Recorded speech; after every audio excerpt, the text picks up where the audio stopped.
Hello, hello, c'est Aïda Sok. Retrouvez-moi sur Dakar Square. Ça va être une interview de dingue dans ce beau cadre du Surfer Paradise.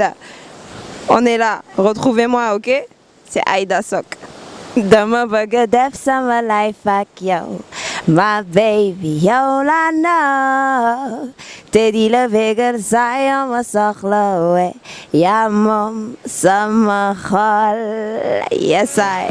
Jox la sama life, jox la sama love. I give you even things you don't know you need. Your love is precious, so life's my life. I'll do what I can do so I can be your wife. Every time you call me, I can have